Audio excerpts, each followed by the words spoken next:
Hi there. Hi, everybody. This is Designing Yourself. My name is Paul McAleer. And this is Whitney Hess. Thank you for listening today. Yeah, thanks for tuning in. So this week, what we wanted to do was talk about balance. You Before we started, Whitney, you said something that was kind of interesting to me. You said you weren't sure about balance in general. So I'd love to hear what you think about it for starters, and what you're thinking about in terms of balance and what it means to you. So I'll just start off by saying that we had a short exchange over email where you said that you feel like sometimes you're either doing something or you're not doing something. It's like black and Yes. white. Yes. And I am very much the same way. I think that things are right or wrong or all or nothing. I have a really hard time with the middle ground. I have a really hard time with the gray area and moderation. And I've been told that this is what balance is. And so when I say to you, I'm not sure I really even know what balance is, it's because I don't know that I have a lot of it in my life. And it seems to me that it's something that people say we're supposed to have. But why? What is balance and why are we supposed to have it? Well, I think part of it is that, one of the things I said also in that email was, talking about in the terms of business, right? There's almost any chart I've ever seen in any meeting that involves a triangle talks about balance, right? It's the fast, good, cheap, pick any two, that old saw, right? But it always comes down to balance, and I mean, in my experience, that stuff is never, ever, ever, ever, ever actually balanced. Like something always wins out, and this is not necessarily a loser, but that's the way I think about it. But when you think about, in terms of yourself too, I mean, that's kind of how I see it as well. Like there's this pretend thing that we are supposed to, kind of be maybe fair in all things, always with everybody. And that's something I've had with me for a long time, but I'm finding more and more that that's simply not the case. You don't have to balance everything out. I mean, sometimes things are going to be, leaning towards selfish, selfless, those things that we talked about a couple episodes ago. And I'm just feeling like it's not possible to be totally balanced, but that is also balance by not being balanced. Do you know what I mean? Totally. Like the saying, all things in moderation, including moderation. Yes, exactly like that. Well, the word balance for me brings to mind motion because I think of a seesaw and two people trying to keep each other in balance. And when one person goes up, the other person has to go down. And they have to try to oppose each other's forces. And they will achieve balance, but it's momentary. It's not really something that you can sustain. And so I think that the way we use that term balance is as though it's possible to be still and be calm and have everything in equilibrium, as though that's something that can be static, but I don't think it is. For me, it feels like a really active thing. Like it's something that you're striving for, but it's not really anything you can permanently attain. Well, no, I agree with you on that. There's no real permanence in it, right? And I think you hit a really interesting point there, is that I think it often can be conflated with calmness, you know? Well, that's when I say I have no balance is because I don't think that I have a lot of calm in my life. I mean, Ah, there are times when I'm calm if there's really nothing going on. I'm not being inundated with emails, or I don't have a deadline that I'm expected to meet, or I'm not in conversation with someone. Maybe if I'm just laying on the couch and watching TV, perhaps I'm in a calm state. But as soon as there's external stimuli, immediately I'm out of balance. I'm not in any way at a point in my life or in my self-development where I'm able to maintain my sense of self or maintain my composure when I'm receiving stimuli from other people or from like other areas of my life. I'm constantly in like processing mode. And so sometimes it picks me up, sometimes it brings me down. Like that's constant. I don't feel as though I'm ever in this like tranquil state where anyone can say anything to me and I just receive it without any reaction. That's what I conjure up in my mind when I think of that term balance. See, and that's kind of the place I used to be myself, because the way I would react to a lot of things was I would hear something from somebody and then I would take it in, but try to, I would try to think on it a lot. Like we talked a little last time about like mind and body and all that good stuff. And I would really kind of let my mind drive that whole thing and just say, just take it in and absorb it and analyze it and, do all that stuff to it. But I wouldn't necessarily show any kind of reaction to it. Like I became famous in lots of my jobs for being really calm, and that's something I actually pride myself on and have in the past is, in times of crisis, I tended to be very calm. And that meant also not really showing emotion in any direction. But the truth of the matter is that I really did have these emotions and feelings inside of me, but I was not showing it to the world. I was just being super duper calm and kind of not, I wouldn't say not present, but almost not present. And I'm thinking of that now in the context of not just business meetings and things like that I've been in, but like usability testing, where, we talked a little about this too, where you kind of, like you said, when you're doing interviews and the like, you kind of check yourself out a little bit and you totally absorb what the other person is saying. And having spoken with you in person one time, I can attest to that. Like I noticed that, and I don't see it as a negative thing at all. I saw it as like a really positive quality, that you were so absorbed in what I was saying that it was obvious that you were listening with intent. But my point with all this is that the way that I approached it was, don't show emotion. That's exhibiting balance and calm. I don't know that I've ever been able to do that. I mean, I would love to think that when I'm in a client situation that I'm incredibly diplomatic, that I know how to manage clients well after a decade of being in client services, that I'm able to take things in with composure and go away from the situation and then analyze what was said and how I feel about it and then react after some reflection. But I think I'd be lying if I claimed that that's how I actually am.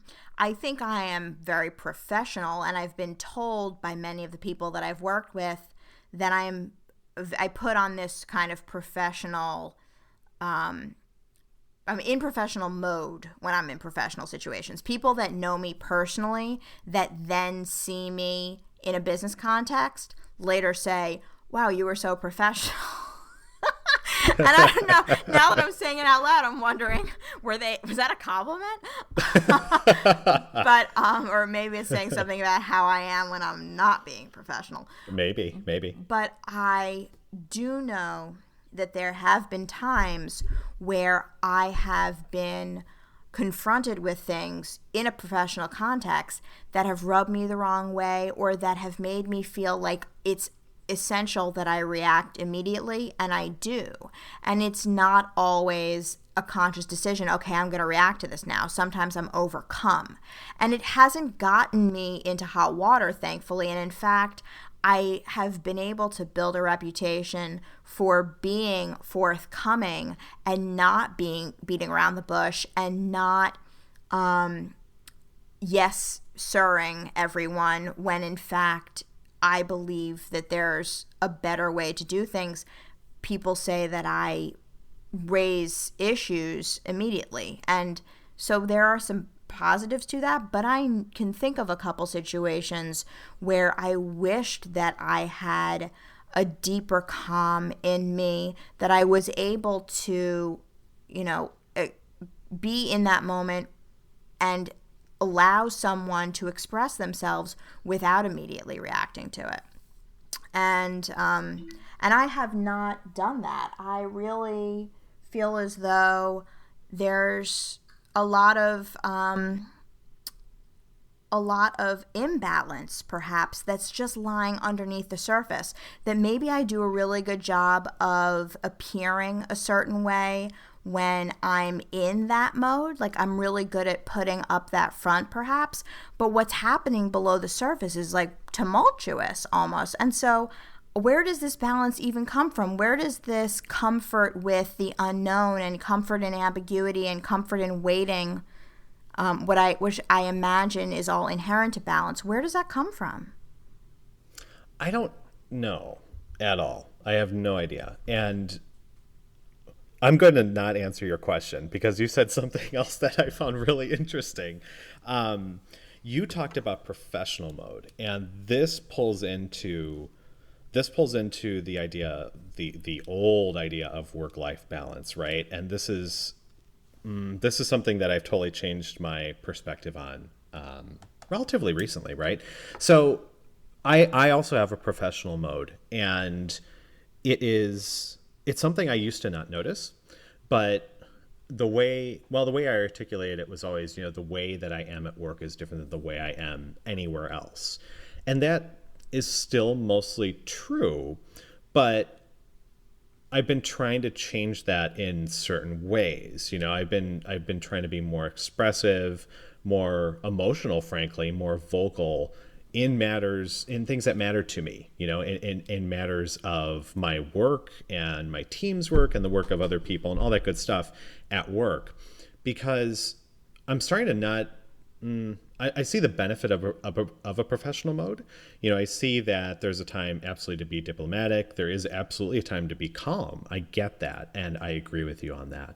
But there are also these other times that I was not taking advantage of either, where, that type of, like, I actually needed that type of quick reaction that you were trying to not have, right? Like, those are things where I needed to express myself more forcefully and more forcibly than I was, because I would, in those situations, I would take it in, sit with it for a while, let it fester under the surface, and then either do nothing or do nothing. I mean, that was what I did, or be passive aggressive about it, or something totally not very productive and not very satisfying to me and not true to me either. So I have that professional mode as well. But where does this come from? Where does professional mode come from? Why is it so different than us as people? Is it different than us as people, or is it just another facet of us? It's so funny because you were naturally a way that I've always wished I could be. And you're saying that you felt as though you needed to be more like the way that I naturally am. And totally, that was something you were trying to cultivate. And it makes me realize maybe there's a balance to strike between the two. Nice. But I haven't fully been able to cultivate that which you have naturally, and so I think I'm supposed to be all that rather than being a little bit more that way and a little bit less susceptible to other people's reactions to things. And that notion of a little different is a lot harder of a concept for me to grasp than it is to be 180 degrees different for some reason. Because there's something about when you want to change completely, that when you start behaving in a way that you no longer recognize at all, you're on the right track, as opposed to having a much more sensitive awareness of when to be slightly different in certain context and only to a certain extent in order to achieve that balance. And I think that your awareness has to be so fine-tuned to recognize when you've done too little and when you've done too much, that's what makes balance such a challenging concept for me. But more directly to your question of where does this professional persona come from, this notion that we're supposed to be different in business contexts than we are in personal contexts, it was that belief that I fundamentally did not agree with, and was why I ultimately quit my full-time job to go independent. Because I felt like when I walked in the door, I had to put up a front. I had to behave in a different manner. I had to suppress a lot of my natural ways of being and conform to what was expected of me. And that wore on me eventually. And I just felt as though I couldn't do it. And I didn't know how to be a little bit more me in the workplace to the point where I was comfortable while still achieving what was expected of me. And so when I started to kind of break down, I'll put it that way, without insinuating that I was having a breakdown, but when that front started to break apart and the real me was seeping through more and more, I noticed myself getting into conflicts that I would have otherwise avoided because I was not being fully me. And it's when I realized that me being more me at work was making it more challenging for me to get done what I need to get done and to be considered an expert and to be considered someone that was reliable and all of these things. It was like, wait a minute, I'm just getting comfortable. I'm just finally feeling like I am valued here. And now that I'm being a little bit more me, questions are arising. Okay, clearly the corporate environment doesn't work for me. And that was the third company that I had a full-time job at in 3.5 years. I'd spent 1.5 years in one company, 6 months in the next company, and they were having financial problems. And I eventually ended up leaving in like a max exodus of other people. And then I was at my third company for 1.5 years. And so I felt, you know what, it's not them, it's me. It's something that I need. Maybe I don't want to balance that professional and personal persona. Maybe I just don't have the energy for it. And that's why balance has always been a tricky thing for me, because I feel like it requires a tremendous amount of energy to remain in balance. Do you think that it was you or was it them? Because I'm really curious about that, because I want to hear your thoughts on that, because based on what you just told me, it sounds like, you know, the way that it went down in general is that these work environments were not for you, and thus it wasn't like, not that there's a blame involved, but it simply wasn't a good fit for a relationship, right? It was simply that, you know, this is what this environment demanded of you, and you attempted to conform to that, and ultimately you said, no, that's not it, see you later. But when you were talking about it, it sounded like you were kind of shouldering that and saying, well, it was me, and that's the way that I am. And I think I get that, because it sounds like you're kind of declaring, well, this is who I am, and from that place of understanding. But I also heard it a little as, I didn't fit there, so it's on me. And maybe, I mean, I would flip that bit if I were you. And I'm totally loading this question, but do you agree with me on this or not? The reason why I take accountability for that is because I feel I entered the relationship from the first interview to the last interview to the first day at work to the last day at work. I really feel like I approached it with my professional persona on. And had I been fully me through the interview process, through the getting to know you, so on and so forth, then maybe I would have identified that it wasn't the right environment to match my personality earlier on, or would have never gone to work there in the first place, or maybe they would have never hired me. But instead, I believed that I was supposed to be less me, heavy quotes, whatever that means, and more this professional, respectable, buttoned up, successful person. And so I went in being that person. And when I finally got comfortable and felt as though these aren't just my coworkers, these are my friends. We go out for drinks and we talk about stuff that's happening outside of work when we see each other in the mornings. And we've been to hell and back on these projects. So I can let down my guard. I could be a little bit more me and have like maybe a little bit more of an edge, a little bit more of an attitude. Maybe I can be a little bit more lax with my language, what have you, then I would notice things would shift. And so I don't want to say it's my fault. And I hear you responding to that kind of phrasing, but it's more that I think it's on me because I wasn't really authentic about what I'm about from day one. Okay, I understand that. And yeah, it makes sense to me in the context then of, if you went in as as professional Whitney Hess and you started there and you had that whole relationship with them in that persona or that mode, then sure, you would exit also in that persona or mode. I mean, that I understand as a concept. It's interesting because with that too, you also mentioned kind of the all or nothing thing, which touched back to something that I said to you, is that the way I approach a lot of things, and it sounds like you do as well, is pretty much, either I'm totally doing it or I'm totally not doing it. And that gray area is that weird part, right? Like, we talked about the way that we handle calmness in work environments. And one thing I was thinking about too was the running, right? So that's my topic du jour today.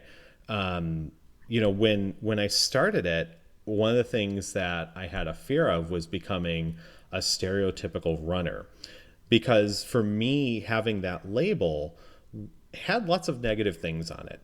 I didn't want to be that person, but I also felt that if I started running, I would be that person. Like once I have the label of runner, there's a certain number of things that are associated with that, some that are positive and some that may be negative as well. And I wanted to have the positives, but I also acknowledged that the negatives might be there. And I didn't want those negatives, of course, because part of me wants to please everybody, right? So that part of me was really upset with that. But what I came to with that is that the labels don't have to apply to me. I mean, what I'm looking for in those, I feel, is some sort of external validation of just saying like, yes, you are a runner, or yes, you do yoga, or yes, you do practice Buddhism, or yes, you drink a lot of water every day. Those things, because they can help other people define who I am through words and maybe some actions. But, much like we've talked about before, it doesn't give a complete picture. But naturally, I like to have some of these labels and go with them. And for me, it is an all or nothing thing. It's like either you are a runner or you are not a runner. There's no in between, right? I totally can identify with that, and I've struggled with this a lot myself. This need to take an interest and then self-identify. So I was joking around the other day on Twitter because I was rewriting my bio, and I said something like, how do you encapsulate your entire identity in 160 characters? Sure. Because I have rewritten my bio 30 times in 5.5 years or however long I've been on Twitter. I mean, sincerely, I can never get it right. And every time that I think I've got it and I'm like, yeah, I'm going to save that.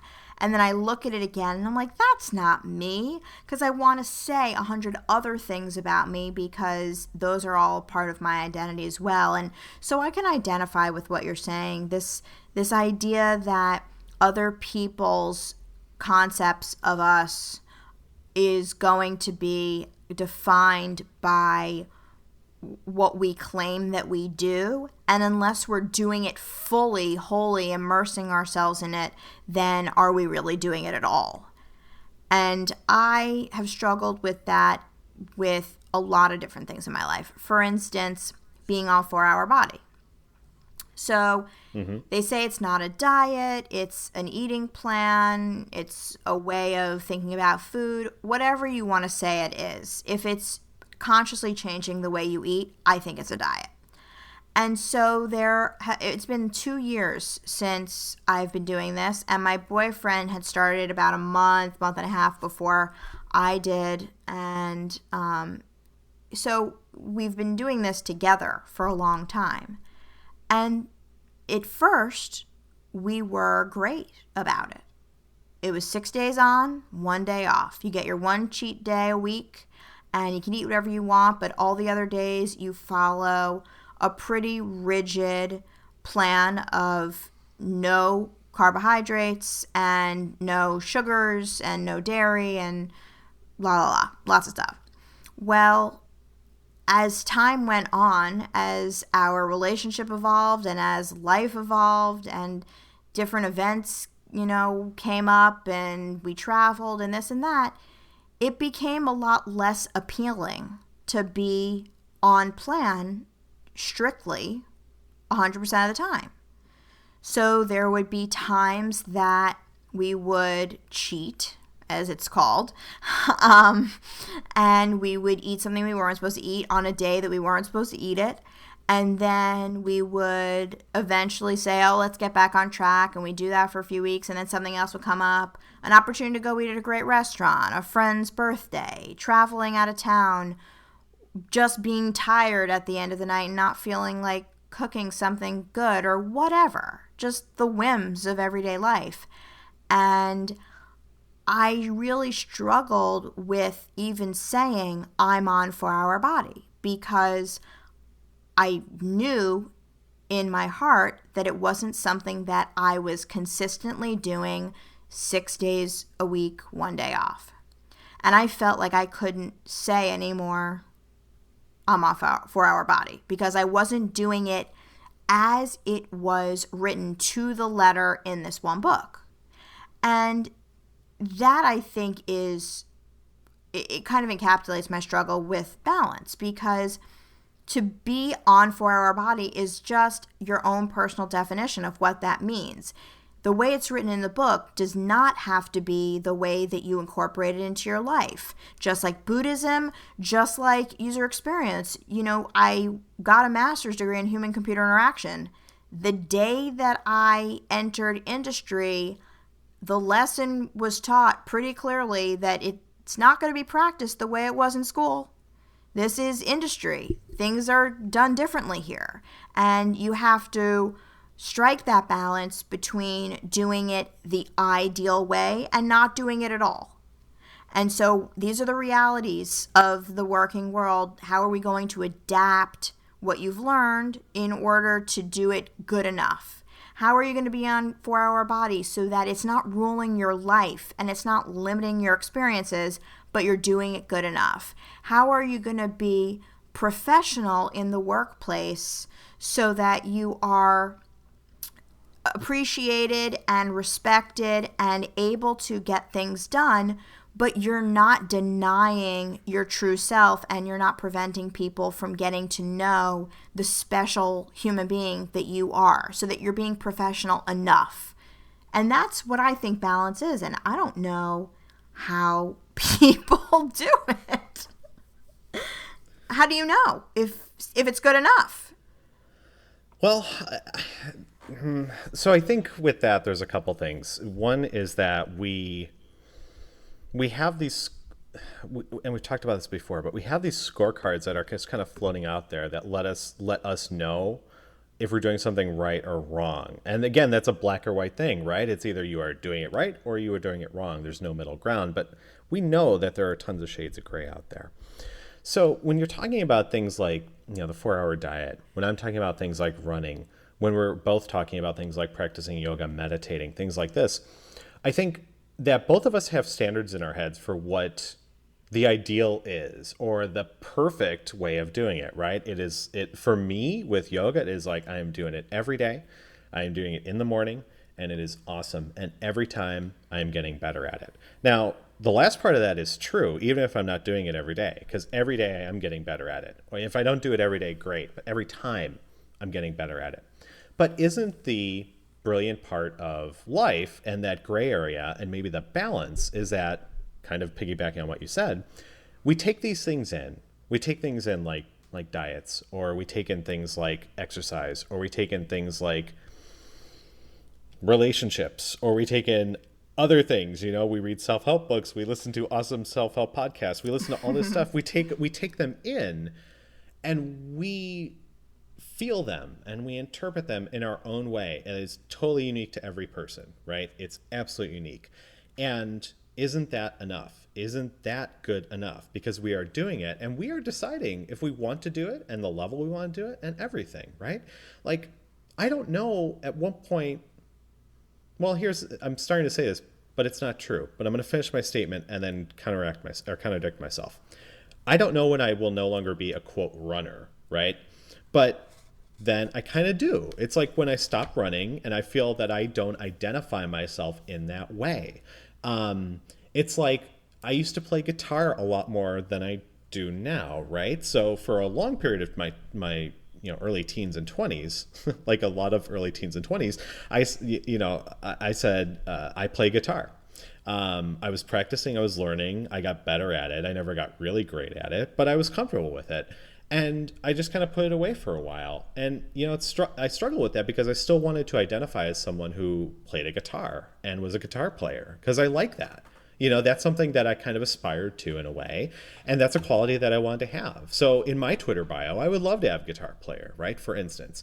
The truth of the matter is that I do play guitar. I just don't do it very often. I did it, in February for only the second time ever in front of a crowd. And that's a part of me. It is still a part of me. Now, whether I take that label or not is also up to me. But if you were to make a giant label list, there's tons of stuff that I don't currently do, but I still feel that's a part of me. So maybe it never ever goes away. Maybe it's always there in a sense with us, right? Maybe it's just that we always have these qualities with us, even if we try something one time, then we know that we tried it and we either didn't like it or didn't want to do it anymore, or any other of these valid reasons that we have in ourselves to justify doing it or not. And maybe that is good enough. Absolutely. I mean, as you're describing this, I was reminded of one of the assignments that was given to me in the first session of my new coaching course, and that is a daily sitting practice. As we would call meditation, they call sitting. They try to be as Sure. they try to be as religion or doctrine free as possible, I suppose. But the assignment, as it is written on the sheet of paper in my binder, is to sit for 30 minutes in a chair, eyes gently closed, or looking down in front of you with, slightly opened eyes. No repeating of a mantra, no guided anything, not manipulating the breath, just observing the breath. And if a thought comes in that captures your mind, recognizing it, observing it, and letting it go. And they have, 4 or 5 steps that they outline as being what the assigned meditation practice is, intended to be done daily for the year that we're in this coaching program. Well, we practiced it once when we were in session together in June, and we only did 10 minutes, and it was a long 10 minutes, and I had played around with meditation here or there prior to that, but I never had any method for it. So I kind of just sat there and then waited to see what happened and didn't really know what it was. So just kind of said, oh, I guess I'm meditating. But this was very specific. And so we were given a mini tutorial in this 10-minute period of the meditation practice that they were recommending. Okay, well, I had a check-in with the instructor of the lead instructor of my coaching program, not last week. Yeah, I think it was the beginning of last week. And I was really nervous before chatting with her. I was almost dreading the conversation, even though a part of me was so excited about checking in and sharing my progress with her and asking for her input on some things that I was finding challenging. Particularly, I was dreading having to tell her that I haven't been meditating every day. That there are some days I do it, but that there have been no 2 days in a row that I've done it the same. And in my mind, the movies that I've seen, Eat, Pray, Love, and, what have you, about women finding their true selves because they've practiced meditation, is this notion that it's exactly the same every day at the same time. It's very ritualistic, it's very intense, and that has not been the experience that I've had. I do it during the time of day that I find I can take 30 minutes out of the day. Sometimes I can't take a whole 30 minutes. Sometimes I'm at home. Sometimes I'm on the beach. Sometimes it's just after a yoga class. It has varied. And I really didn't want to share this with her because I felt like I was doing it wrong, and I felt like I was being graded because this is an educational program after all, and this was an assignment, so I wasn't doing it right.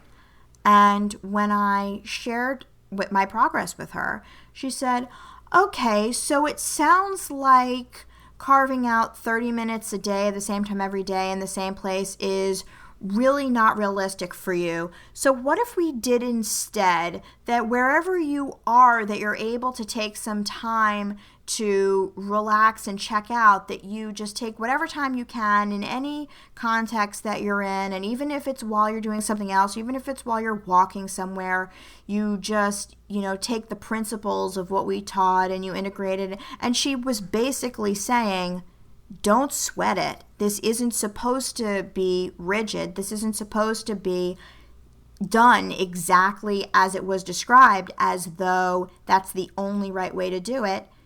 Integrate it into your life in a way that makes sense, and a way that works, and a way that you're not going to feel guilty or shameful if you're not doing it correctly, but will open you up to the possibility of doing it a little bit.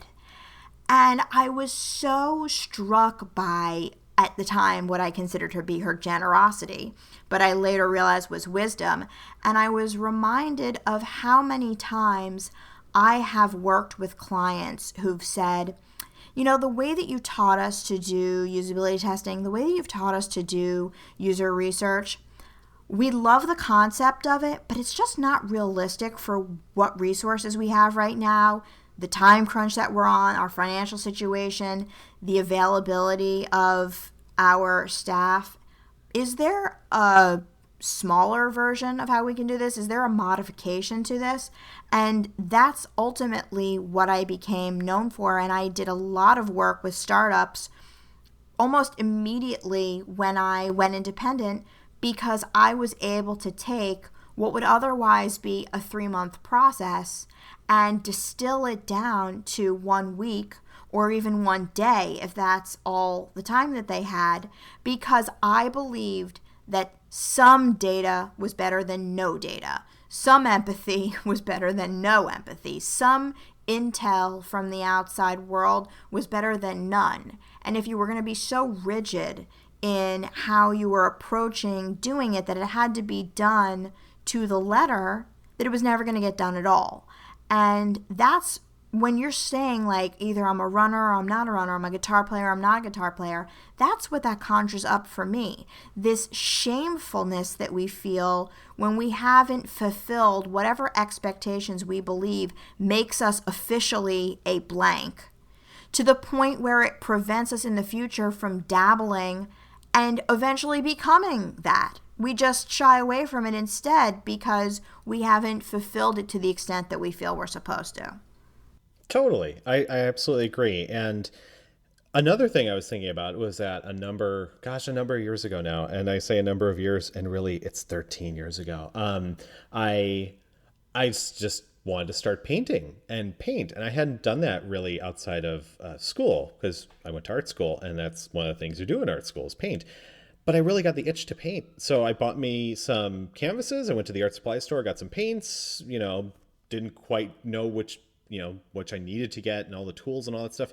I just got what I needed, some brushes, some paints, and I painted, and that was that, and it's not like I'm continuing to be a painter, but it was just something that I had in me that I wanted to get out and share with myself, A, and the world, B, and I did it. But that doesn't mean, like, I don't identify as a painter now, but it's something that I did. I'm still proud of that.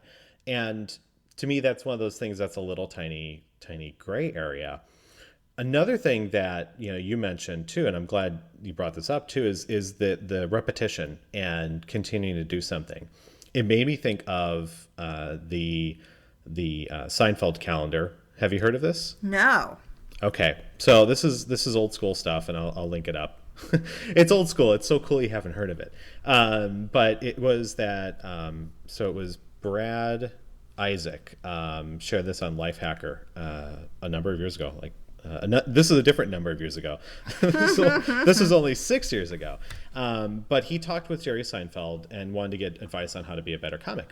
So Seinfeld told him basically, I put up a big calendar on my wall, and every day I take some time and write, work to write a joke, right? Because that's the repetition is what he really wanted to do. So what he would do, he would write on a day, and he put a big red X on the calendar for that day, right? Whatever day it was. He would do it the next day and the next day and the next day. So his calendar would start to fill up with these big red X's. And the quote that he says is that after a few days, you have a chain. Just keep at it, and the chain will grow longer every day. Don't break the chain. Your only job next is to not break the chain.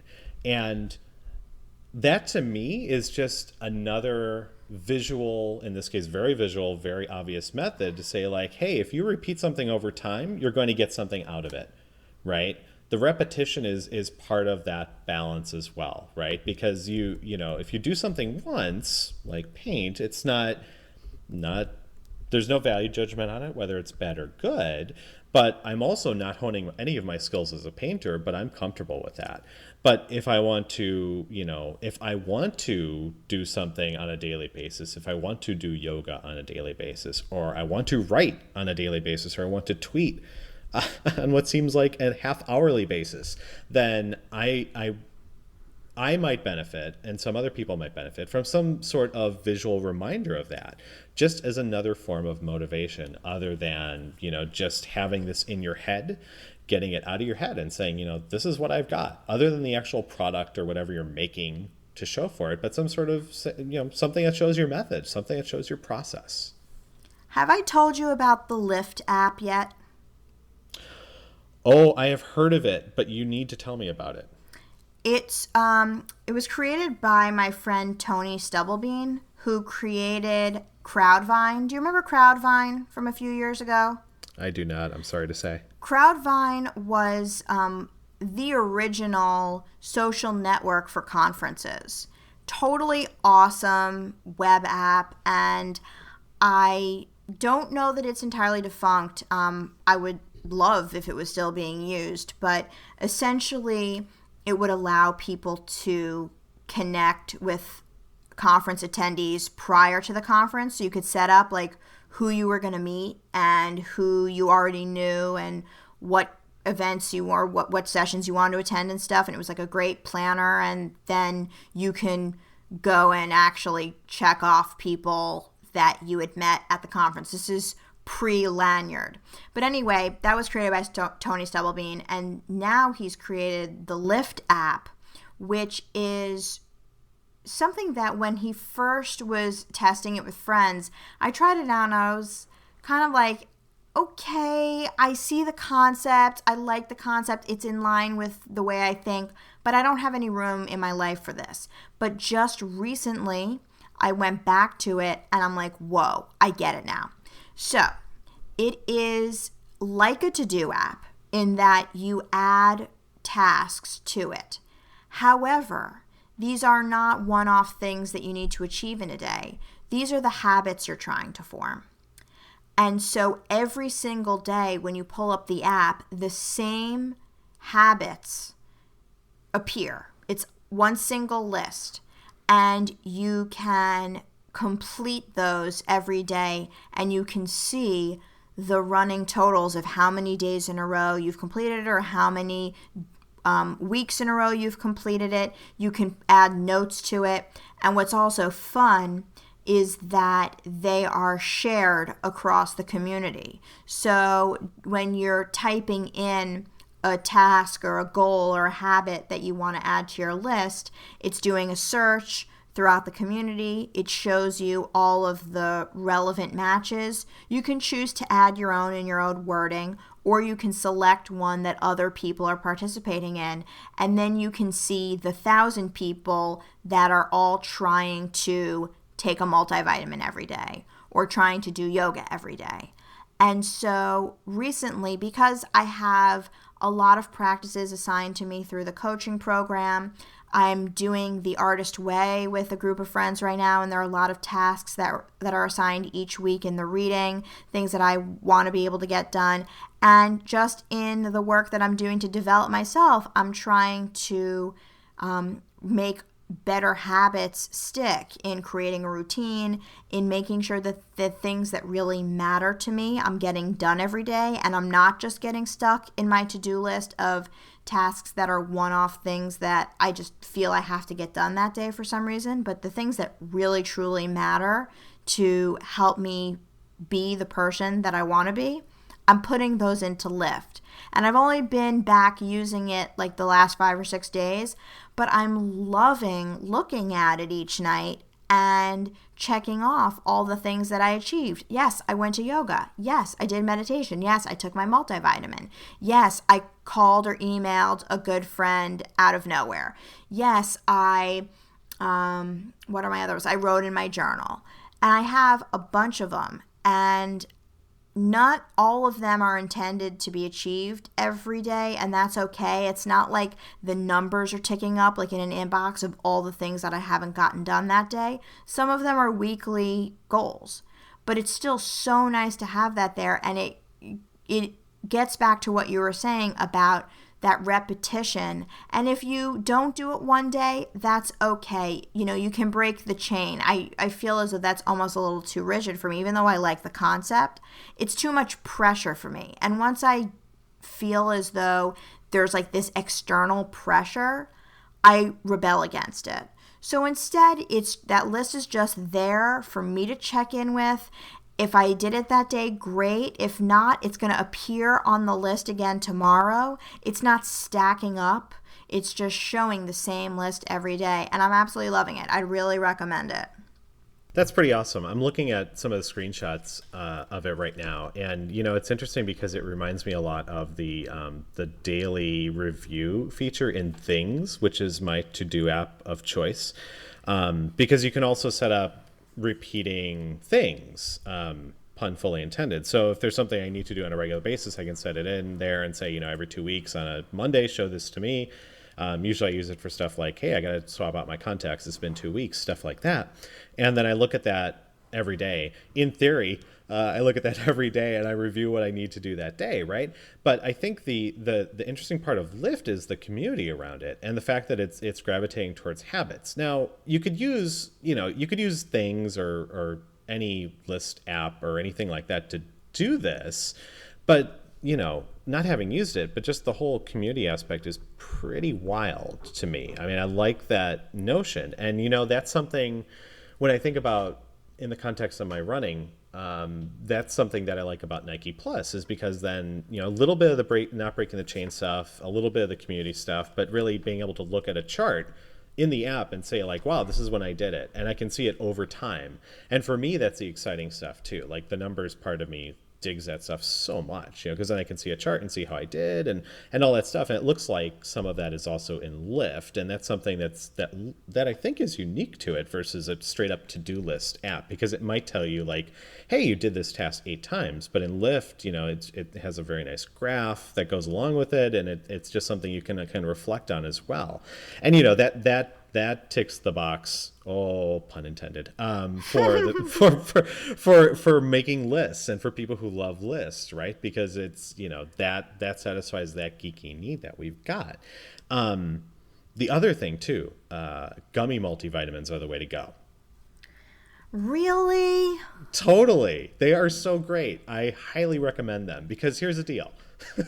I do not like the taste of multivitamins. They suck. They taste awful. And I have always had a problem with that. Always, always, always. So I need something that either has no flavor or a good flavor. And for a while I was taking the gosh, the Nature Made ones that are gels. So they're not tablets. So they're just a little gel cap. So there's no flavor. And then my son started taking the gummy multivitamins, of course, right? And then realized, hey, there are adult ones available too. So gummy multivitamins, that's my endorsement of the week. Not an app, but freaking gummy multivitamins, because they're awesome. I'm going to have to try that because I take a lot of different vitamins, and my multivitamin, oddly enough, is my least favorite because it tastes so weird. They taste terrible. There's this weird metallic kind of grainy and natural and metallic taste happening at the same time, and it drives me nuts. I don't like it. And that, you know what, honestly, that in the past stopped me from taking it because it just tasted so awful. I knew it, like it's one of those things, like, it's good for you. You got to take vitamins. Hulk Hogan told you to do it. You've got to do it. But when it tastes so bad, it's oh gosh. So that's been solved, thankfully, by modern technology. Gummy multivitamins is your balance. Totally is. It totally is. That's great. I love it. It is, because I'm not going to take no vitamins because I know they're good for me, right? I'm not going to take the disgusting tabs from drugstore X. So somewhere in between is the gummy, for sure. I'm going to go check it out. There's a phenomenal health food store in our neighborhood, and I'm going to go see if they have gummy multivitamins that are organic.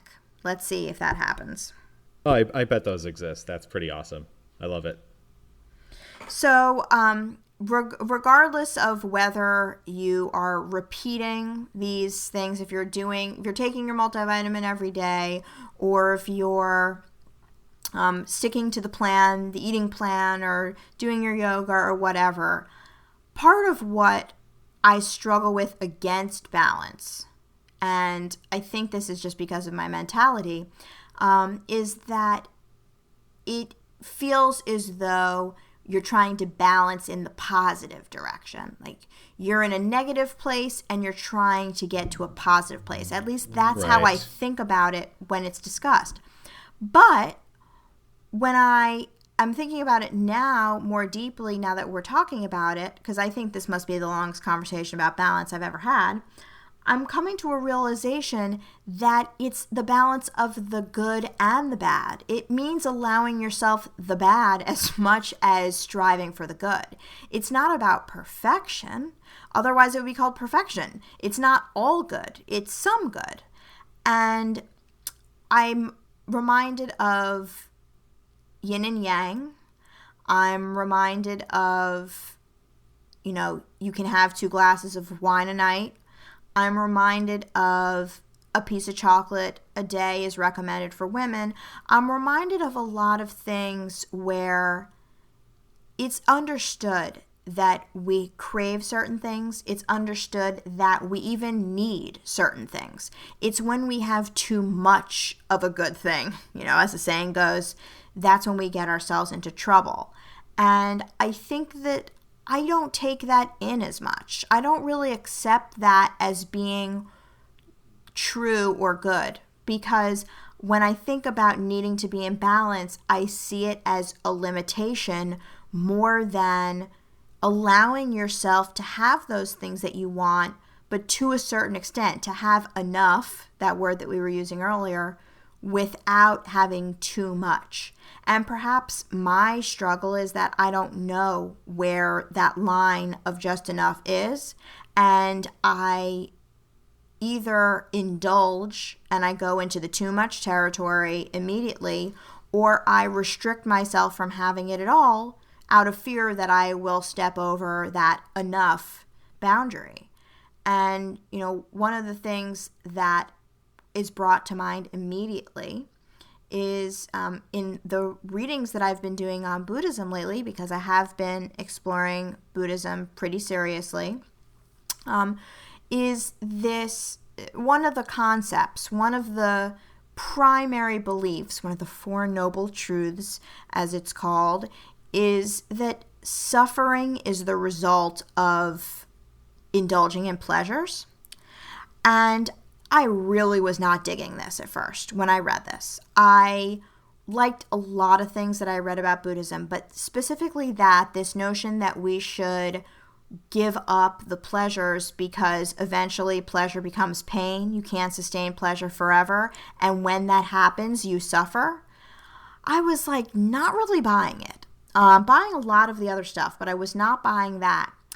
And I went to a meditation group earlier in the week, and then I was reading a book that was part of the assignment for my coaching program called Essential Spirituality. I don't know if I told you about it yet, but it's a great book. It's Awesome. It's all about how all of the world's religions are essentially saying the same thing, which is kind of cool.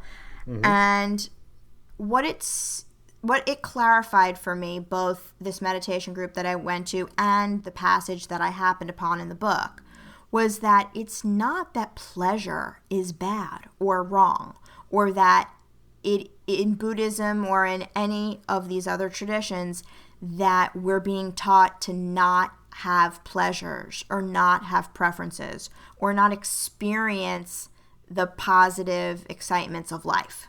That's not it at all. It's when a pleasure becomes a necessity, where if you cannot indulge in it, then you're in pain. That if you can't get it immediately, if you can't fulfill that craving or can't get exactly what you want when you want it, that you become frenzied. That there is a balance to be had with the pleasures of life. And that isn't something that I've really accepted before. It's something that I've always resisted because I've believed that we have these sensations, we have these nerve endings that allow us to experience immense pleasure. And if we weren't designed this way, and I know people hate the word design, but if we hadn't, let's say, evolved to be this way, to have these receptors, then perhaps you can make a better argument that we shouldn't be indulging in them. But we did evolve this way. We do have these receptors. And so my kind of argument has always been, we're meant to use them. We're meant to experience all the pleasures of life in all of its intensity. But what Buddhism aims to teach is that when a pleasure becomes an obsession, when it's something you must indulge in and without ceasing, when enough is never enough, it's now become an attachment. And it's really attachments that Buddhism suggests we eliminate from our life, not pleasure at all. And Yes. I'm figuring out that what they're saying is try to find balance. Yes, and the attachment point is a very good one, because I was kind of wondering where you were going with all that, honestly. because the pleasure and indulgence stuff, yeah, I understand that. I can get a sense of what you mean with that. But definitely when it goes over to attachment, like that's when it clicks for me when you talk about it, because then you are attached to an idea, you are attached to an object, you are attached to a concept, something that is almost definitely temporary, right? And that may cause suffering and may cause pain because of that attachment. And that is something that, is something to examine for sure.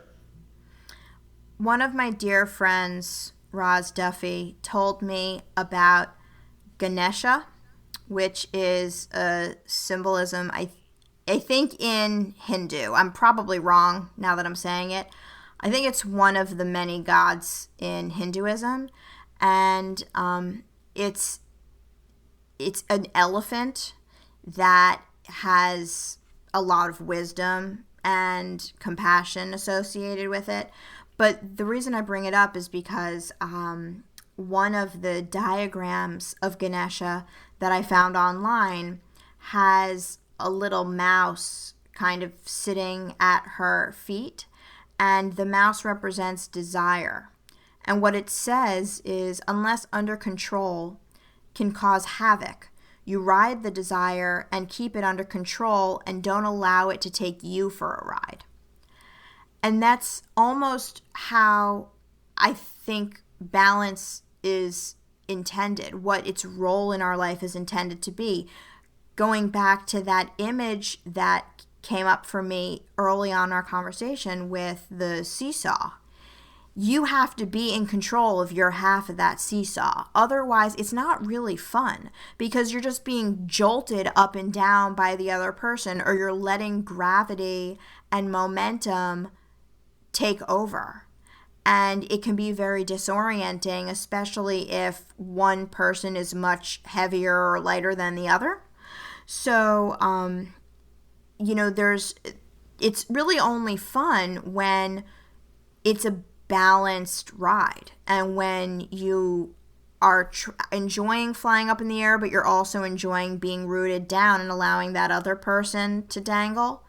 And so I feel like I'm starting to see kind of how balance can play a really positive role, that it doesn't just have to be something to resist, that it's not trying to be a limitation in our lives, but that it really is a way of continuing to enjoy the pleasure longer term, rather than having it envelop you, control you, and turn it into a pain ultimately. Right. And so I love the Ganesha stuff because I had forgotten all about that. So thanks for mentioning that, and thanks to Ross for mentioning it too. It's kind of related is a quote from Suzuki Roshi from Zen Mind Beginner's Mind that I must share, because I think this kind of gets to the point with the seesaw as well. But basically, he's talking about control. There's a great essay in that book about control, and how you control somebody is to give them freedom and rules, and it's really great. But what he says is this is how everything exists in the realm of Buddha nature, losing its balance against a background of perfect balance. Ooh. Right? I love that. That's it. It's so good. It's so good. Because for me, that that means it's that balance. I'm going to go circular on you, but it's the balance between everything is out of balance, but that also means that everything is actually in balance too, which makes sense to me when I say it out loud, believe it or not. Everything is in balance. Yes. The globe keeps spinning. Yeah, it does. It's true. And we keep standing on it. We keep getting drawn into the Earth's core. We keep waking up every day and going to sleep every night, and the sun rises and sets, and there's two sides to every coin, and we are all a part of that. And I think it's when we resist that pleasure and pain, and we resist that in and out and up and down, and we try to stay in one state all of the time, that's when we lose our balance. Yes. Because we don't have to stay in one state. We don't have to take one position or the other. We are messy. We are in that gray area because we are in balance by not being in balance. I really can't thank you enough for choosing this topic tonight, Paul, because this is something I didn't think I could really talk about, and it was not something that I really understood, and I think I get it for the first time now. Yeah, that's awesome, Whitney. Well, I'm glad I got to talk about it with you because I wanted to explore it, and I knew this would be something that would be kind of interesting because I didn't know where it would go either. So that's what this is all about. Wow. So glad. What a great chat. Well, thanks to everyone for listening today. We, as always, want to hear your feedback. Have these podcasts been helpful to you, interesting? Are you learning things about yourself? Are you able to identify with what we're sharing? And if you have any feedback for us on the format, on topics you'd love to see us cover, or anything else, please share those with us. And we also want to make you aware that we have a Twitter account now, Designing Yay. You. Yep, that's always exciting. It feels official, right? It feels totally official. It's weird. It's weird to have my own podcast following me, but I love it too. So yeah, it's Designing You, and it's YOU spelled out that way. And another thing too is that on the feedback stuff, please feel free to tweet at Designing You or at Whitney Hess or at Paul McAleer. We are on Twitter all the time practically, so we love that feedback. And another thing too is that for those of you who are hip to the iTunes and love the iTunes stuff, our podcast is available on the iTunes store. And this is the portion of the show, and this is the first time that I will ask you to leave feedback on the iTunes store. Because, well, it's feedback, and it's good stuff, and that helps other people find the podcast too. And that would be super useful. So if you feel so moved, that would be wonderful. Please do that. Wow. Well, I can't wait to see what we talk about next. Yes, me either. This has been great. Thank you so much for the conversation tonight. Thank you. Have a good night. You too. Thanks for listening, everyone. We'll talk to you soon.